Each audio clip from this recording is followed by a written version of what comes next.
repente Deus aparece para Abraão do nada e fala com Abraão, dizendo: Abraão, sai da tua terra, sai da tua parentela, sai da casa do teu pai, vai para a terra que eu te mostrarei.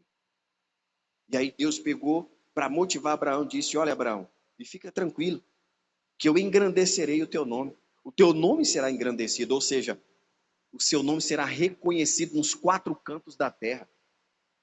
Se ninguém sabia quem era Abraão, vai passar a saber quem é. Se ninguém conhecia o Deus de Abraão, vai passar a conhecer. Eu vou ser contigo em tudo, Abraão, pode ficar tranquilo. Vou engrandecer o teu nome, eu vou te abençoar. E qualquer um que se levantar para estender a mão para você e te ajudar, eu também vou ajudar essa pessoa. Qualquer um que fizer o bem para você, qualquer um que realmente desejar o melhor para você, eu também vou desejar o melhor para essa pessoa. Mas aqueles que se levantarem contra ti, querido, vão se levantar contra mim e a minha mão vai pesar sobre eles. Porque eu não vou admitir que ninguém toque num fio de cabelo da sua cabeça. Deus falou isso para Abraão. E ainda falou: Abraão, olha, e em ti todas as famílias da terra. Abraão parou para tentar imaginar, e acredito que na cabeça do Abraão nem passou 1/3 de tanta gente que haveria nesse mundo. Você já parou para pensar? Às vezes nós passamos aqui, por exemplo, o trabalho de missões. E no trabalho de missões a gente ouve falar de países que a gente nem imaginava que existia, de lugares que a gente nem imaginava que tinha gente. E está lá a palavra de Deus sendo pregada. Ou seja, é a promessa que Deus fez a Abraão chegando àquelas pessoas. Em ti serão benditas todas as famílias da terra. Por causa de Abraão, Deus tem abençoado o mundo, a todos os povos e nações que verdadeiramente têm abraçado, têm realmente dito sim para o chamado de Deus. Então Deus tem bênçãos para nós, irmão. As promessas de Deus também é para a nossa vida. Mas aí vem um segredo, porque o segredo do Abraão desfrutar de tudo isso foi ele não quebrar a sua aliança com Deus.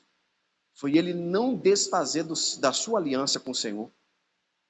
Momentos difíceis vieram, momentos que Abraão não esperava, nem imaginou que acontecesse, aconteceu. E aquilo poderia ter sido o pivô de uma destruição, de uma anulação de uma aliança, mas não, Abraão continuou firme. Abraão continuou firme. Veio o momento de fome, parecia que todo mundo iria morrer. Todo mundo chegou para Abraão: Abraão, o que nós vamos fazer, Abraão? Não tem o que comer, Abraão, vamos passar fome, Abraão. A terra está num momento difícil, Abraão. E Abraão, mesmo naquele momento de fome, de dificuldade, foi lá, pegou a sua melhor ovelha, sacrificou a Deus. E todo mundo pegou: você está louco, Abraão? Como é que você vai pegar a melhor ovelha do rebanho no momento difícil que nós estamos passando e ainda vai fazer isso? E Abraão: eu sei o que eu estou fazendo.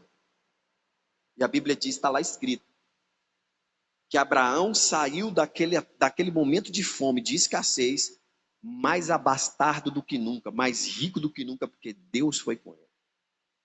Quando Abraão se viu lá no Egito, e a Bíblia diz que a sua esposa foi tomada pelo faraó, Abraão se viu numa crise emocional gigantesca. Pronto, meu casamento acabou, e agora? Não, mas Deus foi lá e não deixou o faraó tocar na sua esposa. Deus não permitiu que ninguém tocasse em Sara. Deus não deixou que ninguém entrasse, com problemas conjugais no casamento de Abraão. Porque Deus prometeu a Abraão: se em ti serão benditas, abençoadas todas as famílias, por que eu não vou abençoar a sua? A sua também será abençoada. E Deus abençoou. Mas não foi fácil para Abraão ter que chegar e passar por todo esse processo, como também não está sendo fácil para nenhum aqui. Se estiver passando por algum momento difícil, se está passando por algum momento difícil, meu querido, eu sei que não está sendo fácil. Mas o que você não pode fazer é se esquecer da palavra de promessa. Porque o próprio Senhor Jesus confirmou a palavra de Deus dizendo: passarão os céus e a terra, mas a minha palavra vai permanecer aqui, como eu disse que ela faria e como eu disse que ela iria acontecer na sua vida. Então fica firme, que Deus vai fazer no nome de Jesus. Amém? O que você precisa fazer é não deixar a sua posição, é não deixar o seu lugar. Continue firme com Deus, que Deus vai abençoar você no nome de Jesus, amém? Pessoal, nós vamos entrar na palavra de Deus, nos preparando, lembrando que domingo agora é Santa Ceia do Senhor, Santa Ceia 8h15 às 18 horas, começando com a nossa reunião de intercessão 7 da manhã, e eu convido a você, querido, porque olha, oração nunca é demais, oração sempre é essencial para a vida de quem quer vencer. Se tem alguém aqui que está precisando vencer, então eu te convido a dar um passo muito importante. Vem 7 da manhã, vem participar da reunião de oração, porque esse é um passo importante para quem quer vencer. Quer vencer? E a oração coletiva, ela é sempre boa, porque ela motiva um ao outro, irmão. Você sabia disso? A oração coletiva, ela é boa porque faz você chegar aqui e o irmão ali que está às vezes você está ali, ó, no frio, o pavio está meio apagado, o irmão está ali com fogo enorme, e aí isso vai passando um para o outro, quando pensa que não, o calor do momento, né, nos envolve na presença de Deus. Então, todo domingo, 7 da manhã, nós temos a nossa reunião de oração, de intercessão. Vem estar conosco, que é bênção. Começa sempre a nossa primeira reunião com essa oração de intercessão 7 da manhã, depois a nossa primeira reunião 8h15 e finalizamos às 18 horas. Agora, pessoal, deixa eu falar, porque eu disse para vocês que o mês de agosto é um mês abençoado por Deus. E nós vamos ter grandes propósitos de fé mesmo. Então é ato de fé, é atitude de fé. Nós vamos estar aqui, preste atenção, no dia 13, nós vamos começar aqui um propósito, Jesus na minha casa, igreja de joelho e família de pé, porque preste atenção, Jesus na minha casa, como foi isso? Aonde Jesus entrou? A Bíblia diz que Jesus entrou, Marta recebeu. Olha que lição, nós já ouvimos essa mensagem quantas vezes, mas toda vez que a gente medita, Deus nos abre os olhos para um entendimento novo. Marta recebeu Jesus, mas quem estava prostrado aos pés de Jesus? Maria. Por isso aquela família, irmão, foi uma família da qual a presença de Deus trouxe cura, libertação, porque alguém se prostrou. Então nós precisamos de Jesus na nossa casa, mas nós precisamos também fazer o quê? Dobrar os nossos joelhos diante do Senhor, estar prostrados diante de Deus. Para quê? Para ouvir do Senhor a direção, receber dele a palavra dele. Então no dia 13 eu vou começar esse propósito na quarta-feira. Aí eu vou entregar essa cartelinha aqui, aonde nós vamos ter tudo já aqui, ó, tá tudo programado, já tá tudo certinho aqui. Todas as nossas mensagens, você vai meditar comigo e vai ser bênção pura aqui no nome do Senhor Jesus, onde nós vamos estar realizando aqui esse propósito. E atrás aqui nós vamos estar, né, entrando no compromisso de fazer o quê? Não adianta só receber Jesus na nossa casa. Não adianta ser Marta. Adianta ser Marta, pessoal? Não. Porque Marta recebeu Jesus. Nós temos que ser o quê? Marta Maria, né? Nome composto aí, Marta Maria. Pronto, acabou. Ficou bonito assim, né? Sobrenome. Não tem sobrenome, não? Tem. Qual o seu nome? Marta. Qual o seu sobrenome? Maria. Pronto, acabou. Nós somos Marta e Maria. Recebe Jesus e assenta aos pés dele para ouvir a palavra. Não é assim, pessoal? Então nós vamos fazer isso. Aqui nós vamos estar abrindo a porta da nossa casa. E aí atrás aqui você vai colocar depois, no dia 13, que é semana que vem, lá na outra semana, nós vamos começar esse propósito de fé aqui e vai ser bênção. Eu vou entregar hoje para vocês, para a semana que vem vocês já estarem aqui conosco, trazendo que vai ser coisa bonita no nome do Senhor Jesus, para a glória de Deus. E no dia 31, pessoal, dia 31, último domingo do mês, nós vamos fazer aquele propósito de fé. A Bíblia diz, lá em João, capítulo de número 2, não é a minha mensagem ainda não, mas vamos só para você ver que tem alguma coisa que me chamou a atenção aqui novamente. Lá no Evangelho de João, olha que coisa bonita aqui que aconteceu aqui. Isso aqui vai fazer parte do nosso propósito também de quarta-feira, mas eu quero trazer aqui para você. Lá no Evangelho de João, capítulo 2, diz assim, ó. E ao terceiro dia fizeram-se umas bodas em Caná da Galileia. E estava ali a mãe de Jesus. Então olha que bonito, pessoal. E foram também convidados Jesus e os seus discípulos para as bodas. E faltando o vinho, a mãe de Jesus disse-lhe, não tem vinho. Disse-lhe Jesus, mulher, que tenho eu contigo? Ainda não é chegada a minha mensagem, mas eu quero só falar sobre o dia 30 aqui. Sua mãe disse aos empregados, fazei tudo quanto ele vos disser. Verso de número 6. E estavam ali postas 6 talhas de pedras. Agora, olha que coisa interessante. Naquela festa, que coisa interessante. Jesus estava em uma festa de casamento. Era uma festa de casamento. E naquela festa de casamento, haviam 6 talhas que ali estavam, mas aquelas 6 talhas estavam completamente, sabe o que, pessoal? Fora de contexto, de certa forma. Como assim fora de contexto? Vou explicar para vocês fora de contexto. Eles estavam numa festa de casamento. Então, aquelas talhas é como se você preparasse aqui o ambiente para uma festa de casamento e de repente tivesse coisas que naquela festa não tinham que estar.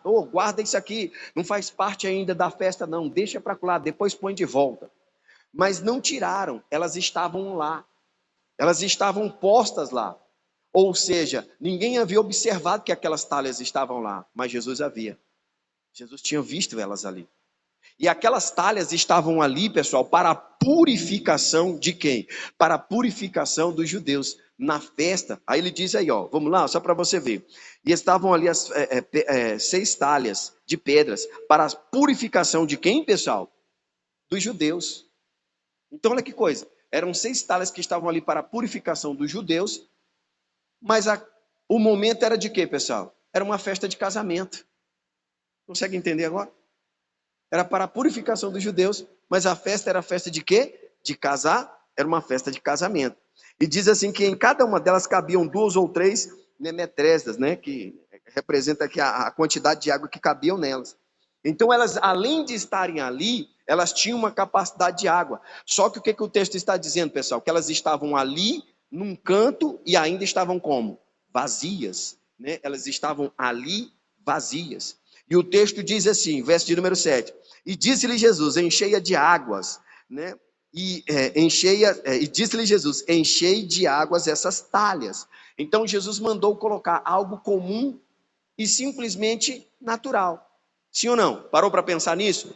Pensa bem, o texto está dizendo que Jesus mandou colocar água nelas, simplesmente água. A gente para e analisa esse texto. Que algo sobrenatural tem nisso, pessoal? Nada. Não tem nada de sobrenatural nisso. Aos olhos naturais. Amém? Às vezes as pessoas vão olhar e não vão entender, às vezes, o que está acontecendo. Tem apenas uns vasos aqui em cima. Os vasos estão aqui em cima. Olha que bonito. Os vasos estão aqui. Estão vazios. Não tem nada aqui dentro, não. Completamente vazios. Pastor, o que esses vasos estão fazendo aí em cima do altar? O que aqueles vasos estavam fazendo naquela festa de casamento? Não era para o casamento. Era para outro propósito. Quem está entendendo? Era para outra finalidade. Não tinha nada a ver. E às vezes Deus usa as coisas, de certa forma, improváveis. Coisas que muitas vezes, né, não estão ali dentro do contexto para poder nos abençoar. O que eu quero mostrar para você é que quando Deus quer abençoar, irmão, Deus, ele usa coisas improváveis na nossa vida. No dia 31, dia 31 de agosto, é o quinto domingo do mês. Anota na sua memória abençoada, tá bom? Que você tem uma memória abençoada por Deus. Tem, pastor? Tem. Ô, pastor, o senhor não está sendo irônico, não? Estou, não. Você está achando que eu estou sendo irônico? Estou, não. Está na Bíblia. A Bíblia diz que Paulo diz que nós temos a mente de... Opa, então é uma mente abençoada, assim ou não? Põe a mão na sua cabeça assim, ó, desse jeito, diga assim, obrigado, Jesus, pela mente abençoada que o Senhor me deu. Olha aí, tá vendo? Você fica aí com o negócio, meu Deus, eu preciso tomar ginkgo biloba, estou esquecendo tudo. Que é isso, irmão? Tá amarrado isso aí, põe a mão na sua cabeça e diga, sai espírito do esquecimento. Em nome de Jesus, você vai para lá. Amém? Jesus não é esquecido. Amém, gente? E nem vai se esquecer de nós, muito menos de você. Glória a Deus. Então o texto está dizendo que Jesus mandou pegar então e fazer o quê? Encher de águas aquelas tábuas. E aqueles homens obedeceram. Amém, pessoal? E todos nós já conhecemos o contexto, né, dessa nossa mensagem. Nós já conhecemos o que aconteceu ali. Então, no dia 31, nós vamos começar aqui, no dia 31, último domingo do mês. Eu estou consagrando, estou abençoando esses potes que aqui estão, porque nós vamos começar aqui, né, os 6 domingos da transformação. E aí nós vamos estudar sobre o significado da palavra transformação. O que é transformação? O porquê que Jesus transformou? Por que ele fez aquilo? Então nós vamos estudar sobre isso, e se você está precisando, querendo que Jesus faça na sua vida uma transformação, então você vai se preparar para esse dia 31, domingo. Domingo, dia 31, nós vamos começar esse propósito aqui de transformação. O domingo, 6 domingos das transformações aqui na nossa vida. Vai ser muito forte, vamos começar, depois eu vou falar melhor sobre isso. Amém, pessoal? E aí, dia 13 agora, vamos começar com esse propósito da família aqui, vai ser muito forte em nome de Jesus. Mas vamos entrar agora na palavra de hoje, porque a palavra de hoje, Deus colocou no meu coração, é outra. Mateus, capítulo de número, é uma palavra rápida e objetiva. Mateus, capítulo de número 13. Evangelho de Mateus, capítulo de número 13. Vamos lá? Evangelho, segundo São Mateus, capítulo de número 13.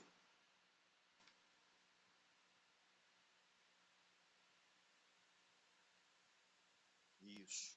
Abra aí a sua Bíblia, você que a trouxe.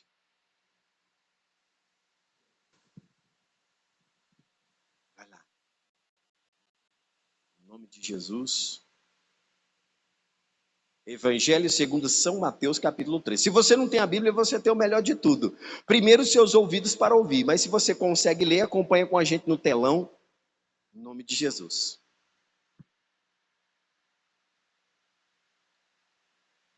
Para a glória de Deus. Mas eu vou fazer, pessoal. Eu tô correndo atrás de conseguir umas Bíblias. Eu quero fazer a campanha da Bíblia aqui na igreja. Quero todo mundo com a Bíblia na mão. Você está com a Bíblia, não. Vou fazer a campanha da Bíblia. Vou ver onde é que eu consigo comprar essas Bíblias para chegar aqui e fazer a campanha com vocês aqui. Em algum lugar atrás delas aí. Deve ter. Meu Deus do céu. Não pode sumir assim não, né? Tem que ter Bíblia. Qual é o versículo, pastor? 53. Vamos lá? Mateus 13, 53. Diz assim, ó. E aconteceu que Jesus, concluindo essas parábolas, retirou-se dali. Primeira coisa, Jesus ele sempre falava, pregava por parábola. Pastor, o que é parábola? São histórias contadas. Então Jesus usava histórias para exemplificar muitas vezes aquilo que ele queria passar para alguém. Se ele queria que a pessoa entendesse algo, então Jesus contava uma parábola, uma história, para que a pessoa entendesse. Ah, então é isso que o Senhor está querendo dizer. Ah, agora eu entendi, Jesus. E isso era uma profecia. A Bíblia diz que quando Isaías profetizou, né, e todo o Velho Testamento, todos aqueles que profetizaram sobre Jesus, profetizaram que ele pregaria somente por parábola, pessoal. Mas isso não é a nossa mensagem de hoje. Eu não vou gastar tempo falando sobre isso para explicar para você. Outro dia eu explico o porquê que foi assim. Mas a Bíblia diz então que Jesus ele só pregava por parábola. E aí Jesus aqui ele fala algo muito interessante para nós. Vamos continuar no verso de número 54. Olha o verso 54, diz assim: E chegando à sua pátria, aqui já não é parábola não, tá? Então veja que o texto, eu iniciei o texto dizendo que depois que Jesus pregou aonde ele estava por parábola, lá onde Jesus estava, depois que ele terminou todas as parábolas, Jesus pegou e voltou para onde, pessoal? Voltou para casa. Jesus foi para casa. Aí olha o que acontece. E chegando à sua pátria, ensinava-os na sinagoga. Então, quando Jesus voltou para casa, Jesus pegou e foi para onde, pessoal? Para a igreja deles. A sinagoga era a igreja deles. Então, Jesus foi para a sinagoga e fazia o que, pessoal? Ensinava. Então, Jesus tinha o poder e a capacidade de ensinar. Foi o legado que ele deixou para nós pastores hoje. Hoje nós pastores temos essa, pessoal, obrigação de ensinar o povo de Deus a palavra de Deus acerca do reino dos céus, acerca da mensagem da cruz, acerca de você verdadeiramente não abrir mão da sua salvação, que é algo muito mais importante do que qualquer outra coisa. Preste atenção, nunca abra mão da sua salvação por qualquer outro ou sentimento que o diabo possa colocar no seu caminho, irmão. Cuidado. A Bíblia fala a respeito, por exemplo, do jovem rico. Era um cidadão abastado, que a Bíblia diz que ele tinha muitas propriedades. E quando ele chegou, olha que coisa séria, ele chegou diante de Jesus dizendo: Bom mestre, o que eu devo fazer para herdar a vida eterna? Então, quando eu leio esse texto, eu amo esse texto, é para quebrar verdadeiramente o tabu de muita gente que acha que o dinheiro ele pode tudo. Não, o dinheiro é seu servo, não seu senhor. Eu gosto sempre de mandar você repetir, que para você não esquecer. Repita comigo. O dinheiro, mas fala com coragem. O dinheiro é meu servo, não meu senhor. O que significa dizer? Que você não pode ser escravo do dinheiro, mas ele tem que servir a você. Aí é diferente. O seu Senhor é o Deus criador dos céus e da terra, autor e consumador da sua fé. O único que pode salvar a sua alma, acabou, é ele. Porque quando a pessoa está em estágio terminal de saúde, dinheiro nenhum do mundo vai fazer o quê, pessoal? Vai comprar a saúde dela. Eu não sei se vocês viram agora, que a tal da... Quem conhece a tal da Preta Gil? Alguém reconhece? A maioria conhece. Eu escutava muito as músicas dela, né, pessoal? Não, estou brincando, pelo amor de Deus. É brincadeirinha, né? É brincadeirinha, né? Mas a tal da Preta Gil, que era a filha do Gilberto Gil, né? Um cantor aí antigo muito famoso. Vocês viram como foi que se deu o velório, o sepultamento dela? Mas que coisa bizarra. Que bizarro. Ninguém viu? Você viu? Que bizarro, irmão. Que besteira. Ela pegou e o desejo dela era ser sepultada em cima do carro de luxo que ela tinha. Abriram-se um buraco do tamanho do carro, socaram o carro dentro e o caixão em cima do carro. Não sei se tinha dinheiro dentro também. Eu só vou lhe falar uma coisa, filho. Só vão esperar os bichos comer, porque alguém vai lá escondido e vai... Porque com ela não vai, não adianta. Ela esqueceu que a Bíblia diz, está escrito, que ao homem é dado morrer uma só vez. E o próprio Deus falou que a carne volta para o pó. Acabou. E o espírito torna para Deus para duas coisas, ou para a salvação ou para a condenação eterna. Acabou. Ela não vai levar esse dinheiro para ela. Para onde que ela vai levar esse dinheiro? Está conseguindo entender isso, pessoal?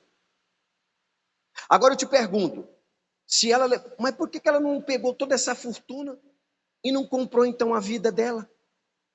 Ela poderia ter comprado a vida dela para dizer assim, não, eu não vou morrer. Eu tenho dinheiro, eu não vou morrer. Eu estou doente, então eu tenho dinheiro, eu posso comprar minha saúde. E não comprou. Pastor, o senhor então está fazendo apologia a gente então a fazer voto de pobreza? Está amarrado, diga, está amarrado? De jeito nenhum, filho. Ache, diga, passa a mão, diga, sai para lá, espírito de miséria. Espírito de pobreza, sai de mim. Não estou falando para você fazer voto de pobreza, não. Só estou dizendo que você, quando desfrutar da abundância de bens, não troque a sua salvação por nada nesta vida.